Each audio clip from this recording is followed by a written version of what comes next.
She's overboard and self-assured. Oh no, I know a dirty word. What's up, rockers and metalheads? Ammo here, and I'm joined with the Metal Elder. And this is your RMTV news update. Just so you guys know, links to everything will be below. The Pope is set to release a prog rock album. I shit you not, this is a real story. According to Rolling Stone, Pope Francis is set to, quote, spread his message of hope, faith and unity in the form of a prog rock infused album. The record, titled Wake Up, will be released on November 27th and features the Pope delivering sacred hymns and speeches. There's a sample track in the description. Do check it out, it is something.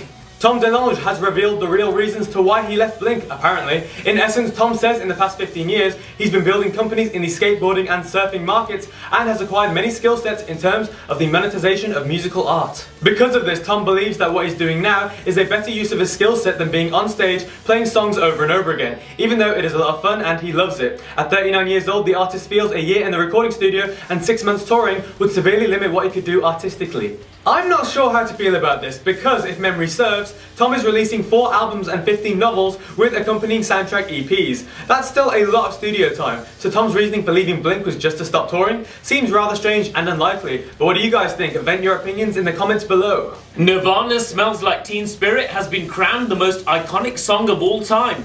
Dr. Mick Grierson from the University of London conducted a study examining 50 of the biggest hits in musical history to see what features they shared. The most significant thing the songs had in common was that they used sound in very varied, dynamic ways, making the tracks more exciting, holding the listener's attention, and Nirvana's hit had a majority of key elements that made other songs popular as well.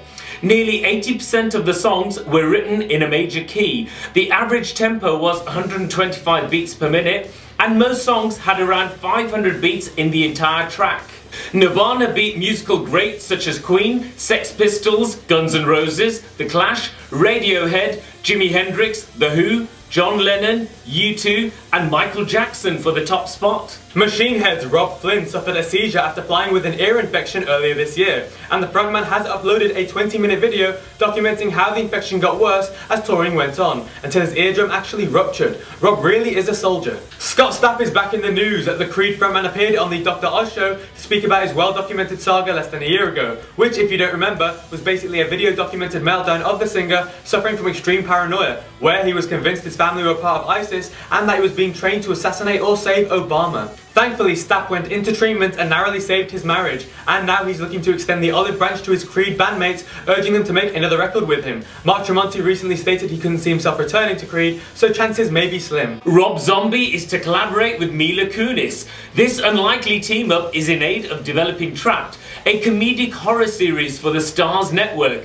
Writer Joey Slamon will be joining them in this venture. He's most well known for his work on Arrested Development. Final headline, Bruce Dickinson has said the first Iron Maiden album sounded like a sack of shit and that bassist Steve Harris hates the record. This is because the record had a punky vibe to it and Steve has never been a fan of punk rock. Bruce goes on to say the band absolutely hated it because there was no way on God's green earth Maiden were ever, even remotely, a punk band.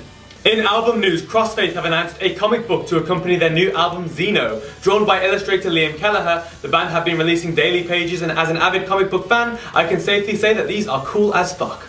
Killswitch Engage are tackling domestic abuse on their new album.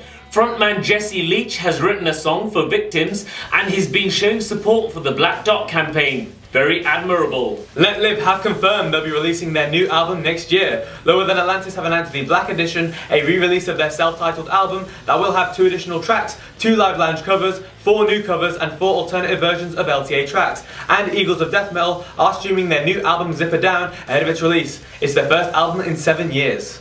Rage Against the Machine bassist Tim Comerford has formed a new trio band called Whackrat, who are currently working on their debut album.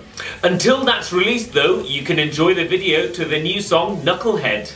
New videos this week have been dropped by Fearless Vampire Killers, Baroness, Set It Off, Creeper, Cane Hill and Downers. All will be linked below, but our pick of the bunch is Downers' video for Grown Out. They tried to capture the spirit of Blackpool through a tale of what I thought was a rogue cop. Apparently not. Another video you guys should check out is Chino Moreno of Deftones fame joining System of a Down on stage during Rock in Rio for a performance of Toxicity.